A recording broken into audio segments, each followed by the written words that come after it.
बाबा श्याम की जो इच्छा है उसे स्वीकार करे। अब आप इसे परीक्षा माने या बाबा श्याम की मर्जी माने।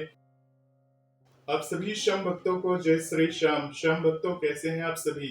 उम्मीद करते हैं अच्छे ही होंगे। श्याम भक्तों, आज इस वीडियो के माध्यम से आपके कमेंट का जवाब देने जा रहा हूँ। बहुत ही भावनात्मक कमेंट है जो कि श्याम भक्तों बाबा श्याम की भक्ति से जुड़ा हुआ है। ये बाबा श्याम के एक भक्त हैं और ये कहते हैं कि मैं बाबा श्याम की हर समय पूजा करता हूँ। बाबा श्याम का नाम सुबह भी लेता हूँ, शाम को भी लेता हूँ और जब भी समय मिलता है बाबा श्याम का मैं नाम लेता हूँ। बाबा श्याम की पूजा पाठ अपने पूरे शिद्दत से करता हूँ, परंतु मेरी मनोकामना जो है वो पूरी नहीं हुई। इनकी मनोकामना ये है कि ये किसी लड़की से प्यार करते हैं और ये चाहते हैं कि उस लड़की के साथ इनकी शादी हो जाए, परंतु उस लड़की ने इनसे बात करना बंद कर दिया है। ऐसा क्यों हुआ? ये तो बाबा श्याम की पूजा करते हैं, भक्ति करते हैं, क्या बाबा श्याम इनकी परीक्षा ले रहे हैं? ऐसा इन्होंने कमेंट के माध्यम से पूछा है। अब मैं आपका सही मार्गदर्शन करने जा रहा हूँ। इस मार्गदर्शन को आप किस प्रकार से लेते हैं ये आपके ऊपर निर्भर करता है। बाकी जो ऐसे श्याम भक्त हैं जिन्होंने किसी न किसी उद्देश्य से बाबा श्याम के समक्ष अरदास लगा रखी है, अर्जी लगा रखी है, उनकी अर्जी अरदास अभी तक पूरी नहीं हुई है, तो उन्हें भी इस वीडियो के माध्यम से काफी फायदा होने वाला है। तो पूरा वीडियो को लास्ट तक जरूर सुनिए। मैं आपको कोशिश करूंगा इस वीडियो के माध्यम से आपका सही मार्गदर्शन कर सकूं। तो श्याम भक्तों, आपका प्रश्न बहुत ही भावनात्मक और गहन है और ये स्पष्ट है कि आप अपनी स्थिति को लेकर बहुत ज्यादा परेशान हैं।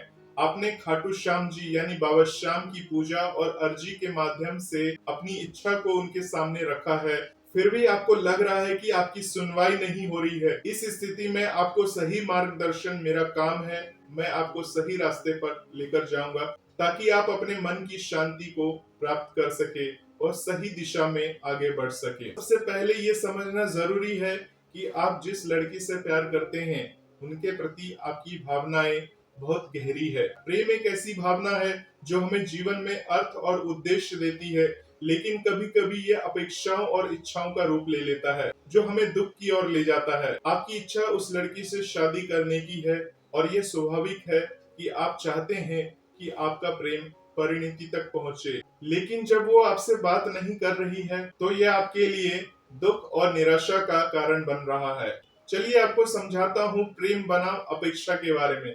यानी प्रेम देना है बिना किसी शर्त के, लेकिन जब हम किसी से कुछ चाहते हैं जैसे शादी या उसका समय, तो हमारी भावनाएं अपेक्षाओं में बदल जाती है।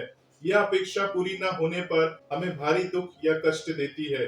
आपका दुख इस बात से है कि आपकी इच्छा पूरी नहीं हो रही। यह दुख स्वाभाविक है, लेकिन इसे समझना और उससे बाहर निकलना भी जरूरी है। तो मेरे दोस्त, प्रेम में हम अक्सर अपने आप को भूल जाते हैं। यह समय है कि आप अपनी भावनाओं को संतुलित करें और खुद की खुशी पर भी ध्यान दें।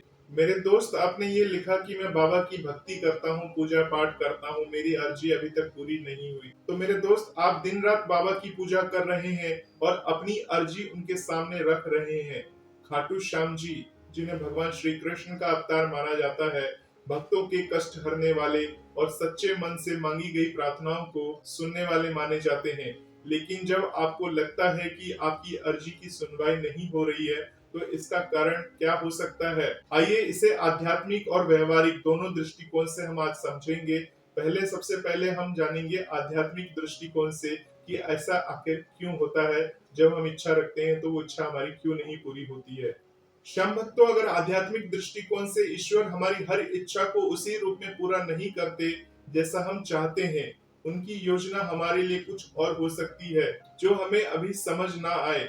हो सकता है कि बाबा श्याम आपको किसी बेहतर मार्ग की ओर ले जा रहे हो। हिंदू दर्शन में कर्म और धैर्य का बहुत महत्व है। आपकी पूजा और भक्ति आपके कर्म है, लेकिन उनके फल का समय और रूप ईश्वर तय करते हैं। शायद यह समय आपके धैर्य की परीक्षा है। मेरे दोस्त, सच्ची भक्ति में समर्पण का भाव होता है। जब हम अपनी इच्छाओं को ईश्वर के सामने रखते हैं तो हमें यह भी स्वीकार करना चाहिए कि जो होगा वो हमारे हित में होगा। अगर आपकी इच्छा पूरी नहीं हो रही तो इसका मतलब ये नहीं है कि बाबा श्याम आपकी सुन नहीं रहे हैं। हो सकता है कि वो आपको कुछ और देना चाहते हो जो आपके लिए ज्यादा सुखमय हो। मेरे दोस्त, अब बात करते हैं व्यवहारिक दृष्टिकोण का। व्यवहारिक दृष्टिकोण के जरिए हम पूजा और जीवन के बारे में बात करने जा रहे हैं। मेरे दोस्त, पूजा हमें मानसिक शांति और आत्मिक बल देती है। अगर आप दिन रात भगवान की पूजा में लीन रहते हैं लेकिन फिर भी दुखी हैं, तो शायद आपको अपनी पूजा के तरीके पर विचार करना चाहिए। क्या आप पूजा को केवल अपनी इच्छा पूर्ति का साधन मान रहे हैं, या यह आपके लिए आत्मिक शांति का स्रोत है? लगातार एक ही इच्छा के बारे में सोचना और उसकी पूर्ति न होने पर दुखी होना आपके मानसिक स्वास्थ्य को प्रभावित कर सकता है।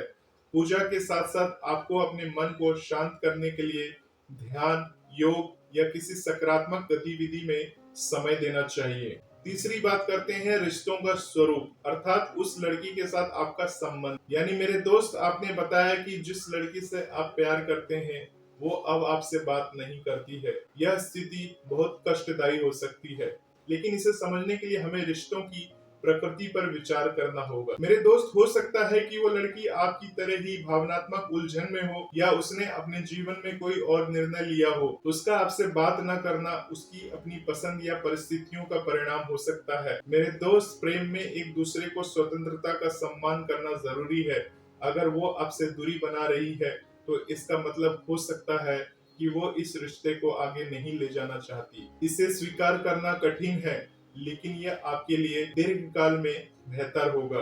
मेरे दोस्त, अगर आपने अभी तक उसे खुले मन से बात करने की कोशिश नहीं की है, तो एक बार शांत और सम्मानजनक तरीके से अपनी भावनाएं व्यक्त करने का प्रयास करें। लेकिन अगर उसने स्पष्ट रूप से दूरी बना ली है, तो उसकी इच्छा का सम्मान आपको जरूर करना चाहिए। अगर आप श्याम बाबा की पूजा करते हैं तो सच्चा प्रेम उसकी खुशी में ढूंढना है। अगर आप उस लड़की से सच्चा प्यार करते हैं तो उसकी खुशी को प्राथमिकता दे, भले ही वो आपके साथ ना हो। शादी एक ऐसा बंधन है जिसमें दोनों पक्षों की सहमति और समान भावनाएं जरूरी होती हैं। अगर वो आपसे शादी नहीं करना चाहती, तो यह आपके लिए एक संकेत हो सकता है कि आपको अपने जीवन में आगे बढ़ना चाहिए। मेरे दोस्त, प्रेम महत्वपूर्ण है, लेकिन आपका जीवन केवल एक व्यक्ति पर निर्भर नहीं होना चाहिए। अपने लक्ष्यों, परिवारों और आत्मसम्मान पर आपको ध्यान देना चाहिए। मेरे दोस्त, अब आपने कहा कि बाबा श्याम आपकी सुनवाई नहीं कर रहे हैं, आपकी पुकार नहीं सुन रहे हैं। आपने तो अर्जी लगाई थी, पर बाबा श्याम ऐसा क्यों नहीं कर रहे हैं? तो चलिए इसके बारे में भी आपको बता देता हूँ। मेरे दोस्त, आपको लगता है कि बाबा श्याम आपकी सुनवाई नहीं कर रहे हैं, लेकिन आध्यात्मिक दृष्टिकोण से अगर हम देखते हैं तो ईश्वर हमेशा सुनता है। फिर भी कुछ कारण हो सकते हैं कि आपको अपनी इच्छा की पूर्ति अभी तक नहीं दिख रही है। तो चलिए मैं आपको वो कारण बता देता हूँ। सबसे पहला कारण है समय का, अर्थात ईश्वर का समय हमेशा हमारी इच्छा के समय से मेल नहीं खाता। हो सकता है कि अभी आपकी इच्छा का समय ना हो, या बाबा श्याम आपको किसी और रास्ते पर ले जाना चाहते हो। दूसरी बात करें तो आपका हित, अर्थात ईश्वर हमेशा वही देता है जो हमारे लिए सर्वोत्तम होता है। हो सकता है कि यह रिश्ता आपके लिए उतना सुखदायी ना हो जितना आप सोच रहे हैं। बाबा श्याम आपको किसी ऐसी स्थिति से बचा रहे हो जो भविष्य में आपको दुख देने वाला हो, तो ये आपको समझ लेना चाहिए। मेरे दोस्त, अगर तीसरी बात करें तो आपका कर्म भी इसके पीछे बहुत महत्व रखता है। अर्थात हिंदू दर्शन में कर्म का बहुत ज्यादा महत्व है। आपकी भक्ति और पूजा आपके अच्छे कर्म है, लेकिन पिछले कर्मों का प्रभाव भी हो सकता है जिसके कारण से आपकी इच्छा पूरी नहीं हुई। इसे आपको स्वीकार कर लेना चाहिए और आपको सकारात्मक कर्म करते रहना चाहिए। मेरे दोस्त, हो सकता है कि बाबा श्याम आपको अपने भीतर झांकने का अवसर दे रहे हो। यह समय आपके लिए आत्म विकास, आत्म प्रेम और आत्म जागरूकता का भी हो सकता है। मेरे दोस्त, सुनवाई का मतलब हमेशा आपकी इच्छा का पूरा होना नहीं है। कभी कभी सुनवाई का अर्थ है आपको मानसिक शांति देना, सही मार्ग दिखाना, या आपको किसी और दिशा में लेकर चले जाना। तो मेरे दोस्त, बाबा श्याम पर विश्वास बनाए रखे। उनकी कृपा हमेशा आपके साथ है, भले ही वो उस रूप में ना दिखे जैसा आप चाहते हैं। मेरे दोस्त, बाबा श्याम पर विश्वास बनाए रखे। उनकी कृपा हमेशा आपके साथ है, भले ही वो उस रूप में ना दिखे जैसे कि आप चाहते हैं। अब सवाल ये है कि आपको क्या करना चाहिए ताकि आप अपने दुख से बाहर निकल सके और अपने जीवन में सुख और शांति पा सके। सबसे पहला है समर्पण की भावना अपनाए। अपनी इच्छा को बाबा श्याम के सामने रखे, लेकिन यह प्रार्थना करे कि जो उनके मन में आपके लिए है वही हो। आपको बाबा श्याम से कहना चाहिए, हे बाबा श्याम, मुझे वही दो जो मेरे लिए सर्वोत्तम हो। दूसरी बात, ध्यान और प्राणायाम, अर्थात पूजा के साथ साथ ध्यान और प्राणायाम जरूर करना चाहिए। यह आपके मन को शांत करेगा और आपकी अपनी भावनाओं को नियंत्रण करने में आपकी मदद करेगा। तीसरी बात करें तो सेवा और दान, अर्थात बाबा श्याम की भक्ति में सेवा और दान का विशेष महत्व है। किसी जरूरतमंद की मदद करे, मंदिर में जाकर सेवा करे या गरीबों को भोजन दे, यह आपके मन को सुकून देगा। चौथी बात करें, श्रीमद् भागवत गीता का आपको पाठ करना चाहिए। गीता में भगवान श्री कृष्ण ने जीवन के कई सवालों के जवाब दिए हैं। इसका नियमित आपको पाठ करना चाहिए। खासकर कर्म योग और भक्ति योग के अध्याय आपको पढ़ना चाहिए। यह आपको मानसिक बल देगा। अब मैं आपको व्यवहारिक सुझाव देने जा रहा हूँ। आपको सबसे पहले खुद पर ध्यान रखना चाहिए। अपने शारीरिक और मानसिक स्वास्थ्य का ख्याल रखें, व्यायाम करें, अच्छा खाना खाएं और पर्याप्त नींद लेना चाहिए। एक स्वस्थ शरीर में स्वस्थ मन रहता है, यह आपको ध्यान रखना चाहिए। दूसरी बात करूं तो नए लक्ष्य बनाएं, अर्थात अपने करियर, शिक्षा या किसी रचनात्मक कार्यों पर आपको विशेष ध्यान देना चाहिए। यह आपको एक नई दिशा देगा और आपकी ऊर्जा को सकारात्मक रूप से उपयोग करेगा। मेरे दोस्त, तीसरी बात करूं तो परिवार और दोस्तों के साथ समय बिताएं, अर्थात अपने परिवार और दोस्तों से बात करें। उनकी सलाह और समर्थन आपको इस दुख से बाहर निकलने में मदद करेगा। चौथी बात करूं तो प्रोफेशनल मदद भी आप ले सकते हैं, अर्थात अगर आपको लगता है कि आप इस दुख से अकेले नहीं निकल पा रहे हैं तो किसी काउंसलर या मनोवैज्ञानिक से आपको बात करनी चाहिए। ये कोई कमजोरी नहीं है, यह आपके आत्म विकास का एक हिस्सा है। अगर आपका मन स्वस्थ रहेगा तो आप बाबा श्याम का नित्य ध्यान करते रहेंगे। अब आपके रिश्ते के लिए आपको एक सुझाव देना चाहूंगा, उसके निर्णय का सम्मान करें। अगर वो लड़की आपसे बात नहीं करना चाहती तो उसके इच्छा का आपको सम्मान करना चाहिए। उसे जबरदस्ती अपने जीवन में लाने की कोशिश आपको नहीं करना चाहिए, क्योंकि बाबा श्याम भी यही चाहते हैं। दूसरी बात करूं तो खुद को आपको बेहतर बनाना चाहिए। अपने व्यक्तित्व, कौशल और आत्मविश्वास पर आपको काम करना चाहिए। यह न केवल आपको बेहतर इंसान बनाएगा बल्कि भविष्य में आपके रिश्ते को भी मजबूत करेगा। तीसरी बात करूं तो नए अवसरों के लिए खुले रहे, अर्थात हो सकता है कि भविष्य में आपके जीवन में कोई और आए जो आपकी भावनाओं को समझे और आपके साथ एक सुखी जीवन बिताए। मेरे दोस्त, बाबा श्याम की कथाएं हमें सिखाती हैं कि विश्वास और धैर्य से हर कठिनाई को पार किया जा सकता है। बाबा श्याम की एक प्रसिद्ध कथा है, बर्बरी, जिन्हें खाटू श्याम जी के रूप में पूजा जाता है। भगवान कृष्ण की आज्ञा का पालन करते हुए अपने सिर का दान उन्होंने दे दिया था। यह कथा हमें समर्पण और विश्वास की शक्ति सिखाती है। मेरे दोस्त, बर्बरीक ने अपनी इच्छा से ज्यादा भगवान की इच्छा को महत्व दिया था। यह विशेष ध्यान रखना। आप भी अपनी इच्छा को बाबा श्याम के सामने समर्पित करें और विश्वास करें कि वे आपके लिए सबसे अच्छा करेंगे। मेरे दोस्त, खाटू श्याम जी के भक्तों की कई कहानियां हैं जिनमें उनकी अर्जी देर से लेकिन सही समय पर पूरी हुई है।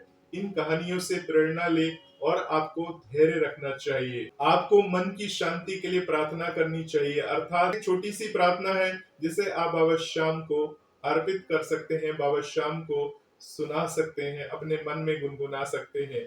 हे खाटू श्याम जी, हे बाबा श्याम, मेरे मन की दुख को आप जानते हो। मेरी इच्छा आपके सामने है, लेकिन मैं आपकी इच्छा को स्वीकार करता हूँ। मुझे वो मार्ग दिखाएं जो मेरे लिए सर्वोत्तम हो।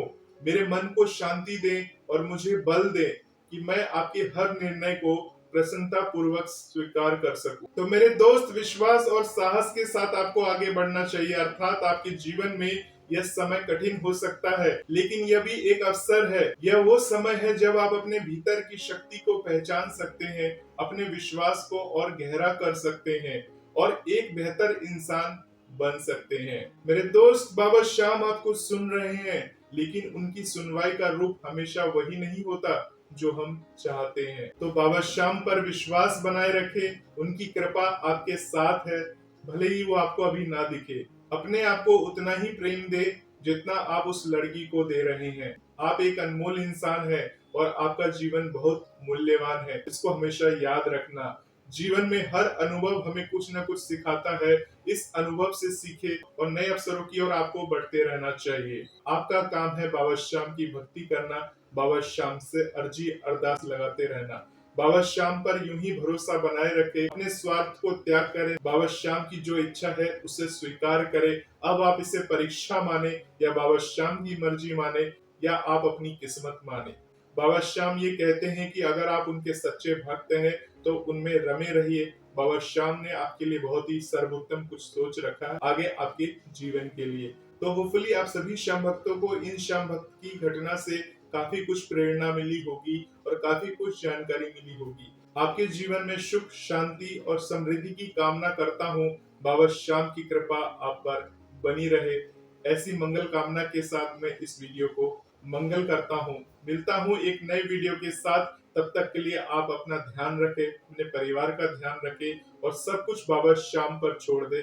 बाबा श्याम की ऐसे ही बातों को सुनते रहने के लिए, बाबा श्याम से जुड़े रहने के लिए इस चैनल के साथ बने रहें। तब तक के लिए आप सभी श्याम भक्तों को जय श्री श्याम, जय श्री राधे।